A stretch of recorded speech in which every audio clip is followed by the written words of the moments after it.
Now, let me explain how to change the lighting in your shot after filming. For instance, if you recorded a video, you might want to adjust the brightness, which has excellent lighting and everything looks great, but you might want to change it a bit.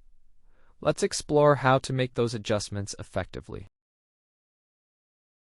To begin, let's open CapCut and carefully add your video file for further editing and adjustments. Next, we navigate to the Filters section, where we carefully select this option, and then we choose the first filter available. Here, we carefully set the value to around plus or minus 35.